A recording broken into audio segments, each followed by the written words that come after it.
Hello, I'm Marianne Bartlett from Art Safari. I teach how to draw wildlife. Today we're in my studio, but normally I'm out in the wilds of Africa, Antarctica, India, various different countries and continents around the world, teaching people how to draw animals from life. So we're in the studio today, so it's not at all the same kind of problems that we have when we're in the wild, but I want to give you two techniques which will help you with some of those problems. The main thing my guests ask me when I'm teaching and we're faced with moving animals is, how do I start? Where do I start? That animal is moving. Now there's two tricks that I'm going to teach today, which is looking at the various shapes of an animal. We're going to look at the external shapes and we're going to look at the internal shapes. So this is what we're going to end up with. It was a couple of seconds of planning, a couple of minutes of drawing, and it's large, it's grey, it's unmistakable, it's an elephant. The first thing I want you to do is to imagine an elephant coming out of the page towards you. We're going to look at his height.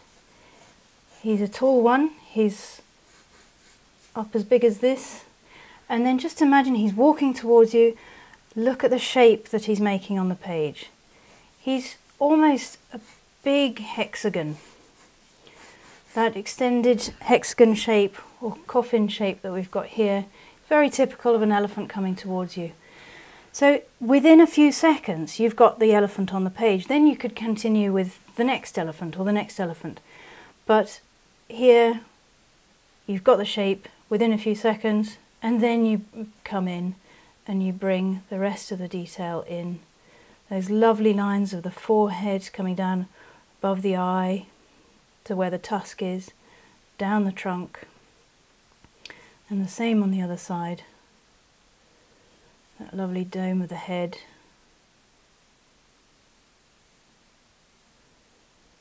down to the other tusk, and down the trunk. On this side we have the tusks curling in,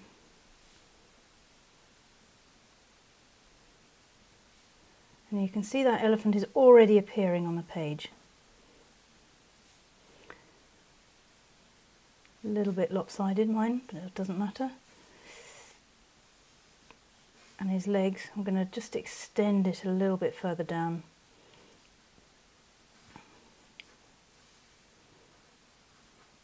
And his back legs will be back here somewhere. So that's as simple as it gets. The quick lines outside, and then you draw the elephant inside.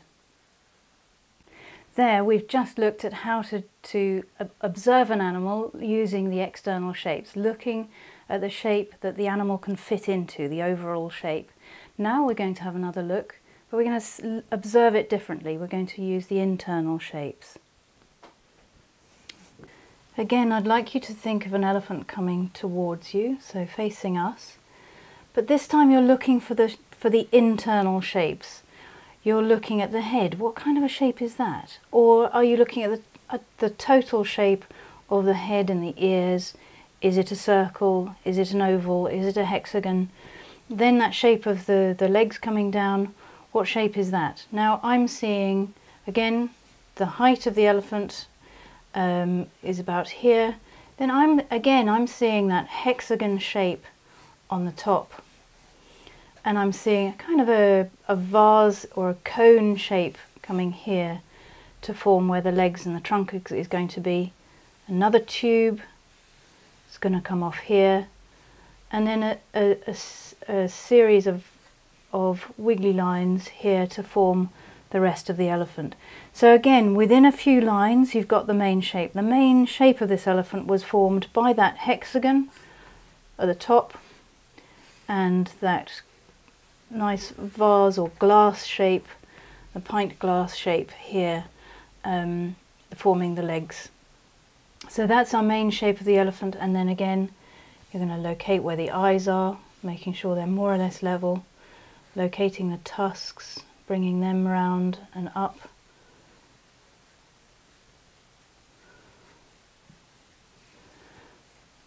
Bringing the tusks a little bit lower and into where the cheeks are.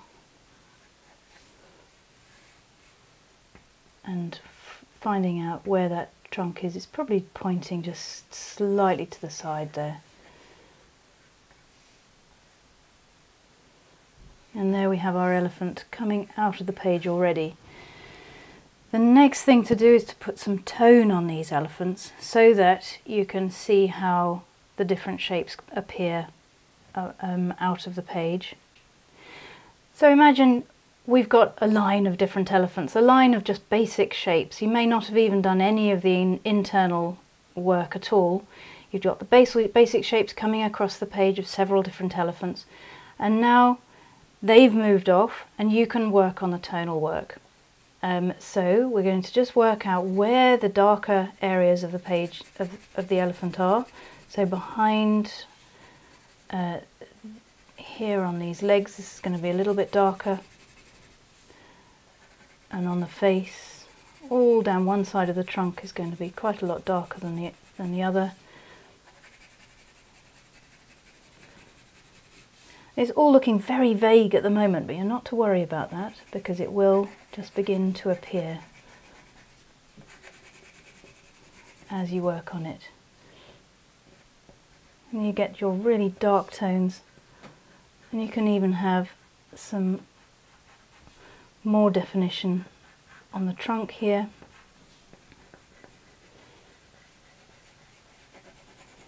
Scribbling over your drawing.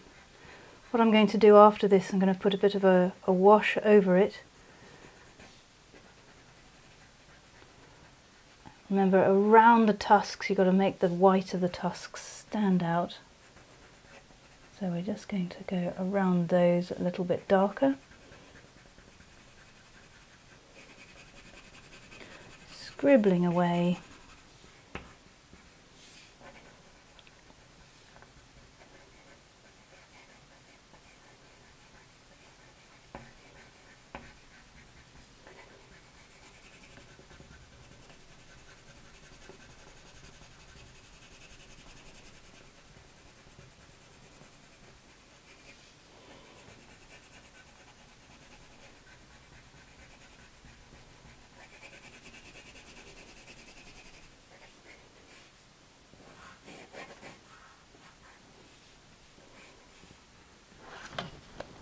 I'm going to bring in a water pen and just work around this, just to merge the tone a little bit on the page.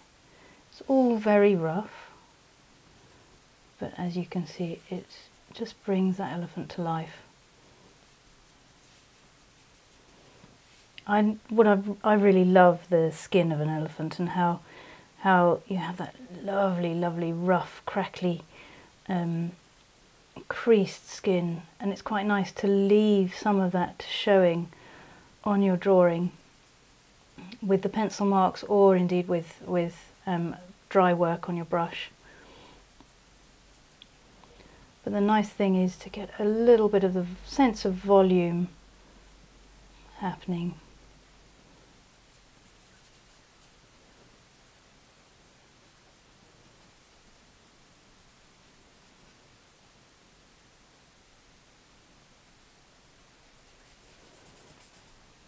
So I like it quite nice and dry over the ears there, and trying to take out that hard edge around the ears. And also what's happening while we're doing this, we're getting rid of that original structural lines that we had when we were doing the internal shapes. You can see those internal shape lines have disappeared altogether.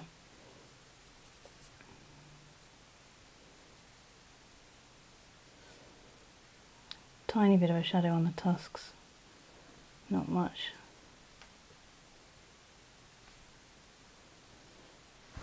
And I'll come again in with the pencil. And you can work on it even when it's dry, you can carry on working.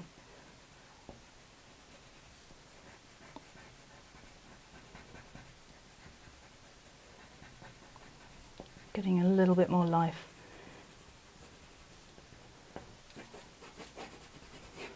Maybe some grasses that he's walking through. There might be a bush here.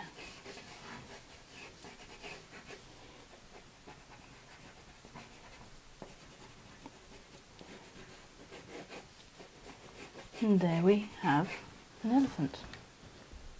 Just watch out for those. I've managed to do sharp tusks. Elephants don't have sharp tusks. They're always pushing things over and leaning onto things, and so their tusks are actually reasonably blunt. They do you an awful lot of damage, but they are quite blunt. And there you see, he's appearing.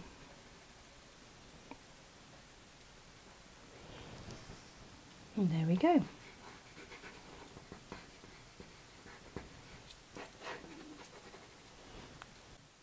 I hope that's been useful to you. There are a lot of different ways of starting how to draw animals, and I can show you other techniques at another time. So if you're watching on YouTube, then of course please subscribe to the channel, or you could come to Africa with me, or to Antarctic or to the Arctic.